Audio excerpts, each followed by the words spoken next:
Hi guys! Welcome back sa ating channel, BM Squad Vlogs. At sa video na to, i-feature ang ipromise namin na series number 2 ng ating educational video tutorial.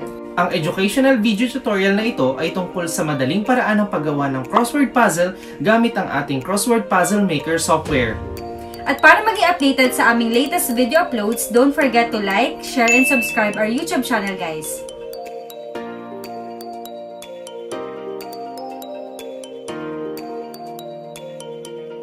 Hi guys! Nandito na naman tayo sa ating series of educational video tutorials for teachers and learners. But before that, gusto ko lamang pong i-mention and i-shout out ang ating mga subscribers, viewers, and kapwa mga guro na nanggaling pa sa iba't ibang mga lugar tungkol sa kanilang mga overwhelming comments and feedbacks. Ito na po sila.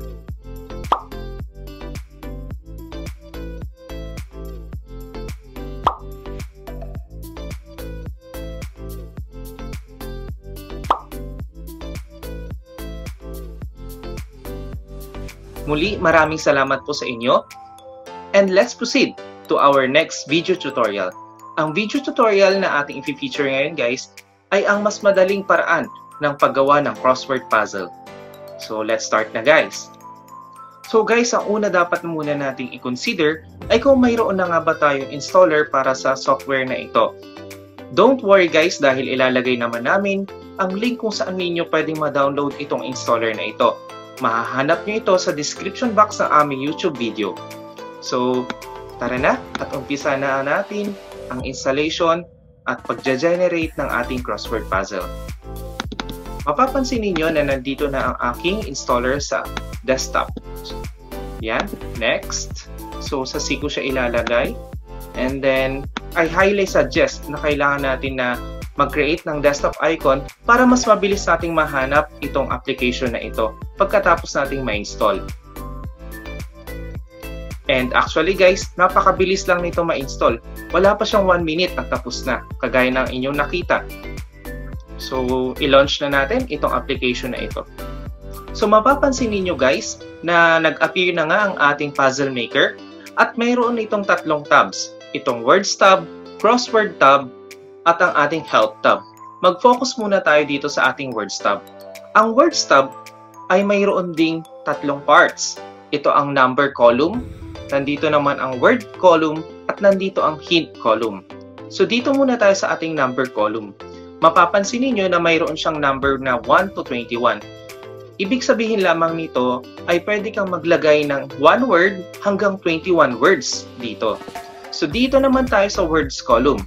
Dito natin itatype or ika-copy-paste ang mga words na gusto nating ipahanap sa ating puzzle. Ang hint column guys ay sadyang mahalaga dahil dyan natin ilalagay ang ating mga clues or hints. Tandaan, dito sa ating hint column ay dapat precise or exact meaning lamang po ating ilalagay dahil maaaring magkaroon ito ng error kung napakahaba ang ilalagay mong hint or meaning sa word na ipapahanap mo sa mga bata. So, umpisa na nga natin guys kung paano ba gamitin itong words tab. So, dito sa ibaba ay mayroon na akong inihandang set of words na may mga hints. So, mapapansin ninyo guys na napaka-iikli lamang ng mga kanilang meaning. So, nag-focus ako sa planets muna. So, kailangan muna natin gawin ay i-copy, Ctrl-C, and then i-paste yung first word o yung mga ipapahanap natin mga words sa bata. So, dito naman natin i-Ctrl-V or copy-paste. And then, para naman dito sa hint, ilalagay natin dito ang kanyang short meaning or short hint. Yan.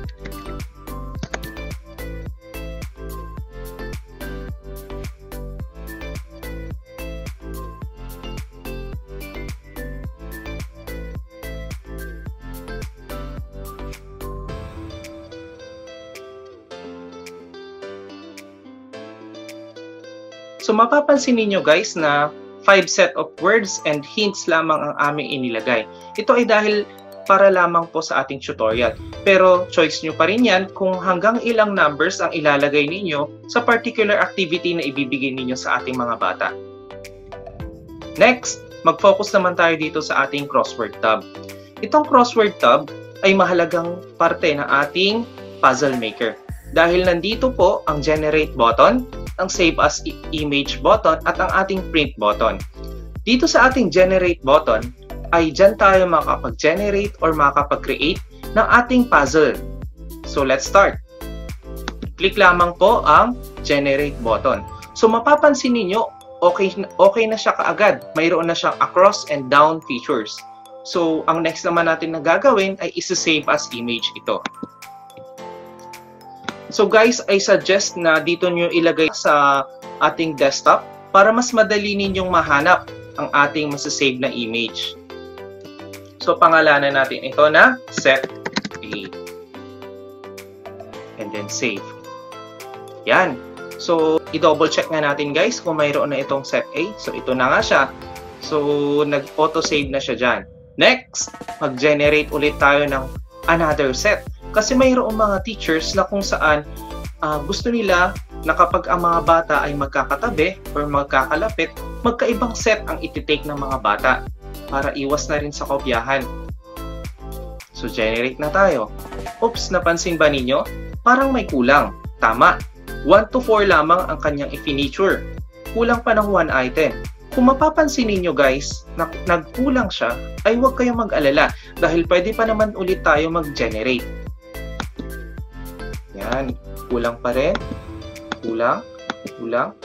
Ayan. Mayroon na ulit siyang na-generate.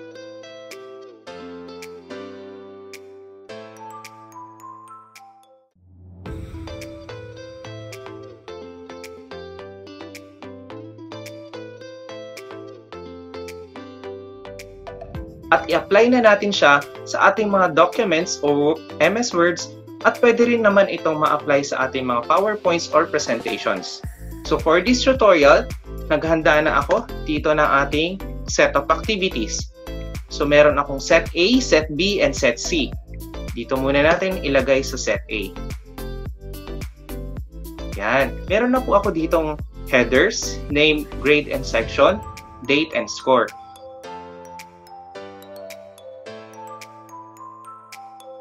So mahalaga guys na lagyan natin ng direction ang ating activity para mas madaling maunawaan ng bata.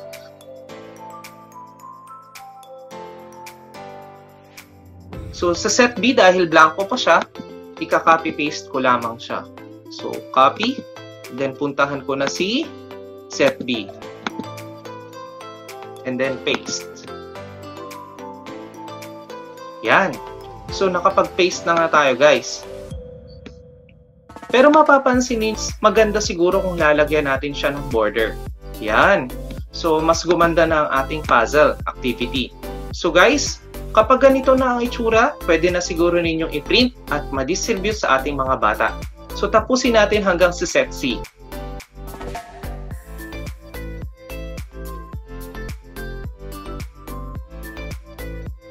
Actually guys, sa previous tutorial namin sa Puzzle Maker, ang iba nga guys ay nilagyan ito ng background na picture. So creativity is the key talaga kung kayo ay gagawa na ng ating mga activities. So guys, gusto ko lamang i-highlight itong crossword puzzle maker natin. Ang kagandahan nito kapag nagamit natin ay napapabilis ang ating preparation. Less effort pa. At medyo makakatipid pa tayo sa ating instructional material. Instead of cartolina or Manila paper, ay pwede na natin itong ma-print ng tigi-isa para sa ating mga learners at ma-engage lalo ang mga learners natin. Isa pa, kagandahan nito, si teacher ay hindi na masyadong ma-hassle or mag-aalala kung mula sa isang section ay malulukot ito, susunod na section, malulukot na naman. So guys, nagpapasalamat po muli ako kay Sir Mark Antunisi, ang head ng DepEd EdTech Unit, na pumayag upang i-feature natin itong crossword puzzle maker sa ating vlogs. At kay Ma'am Rosemary Abesha ng SDO San Jose del Monte, Bulacan, na siyang speaker nitong April webinar at na-feature itong crossword puzzle maker na ito. Maraming salamat po sa inyo at sa buong DepEd EdTech Unit team.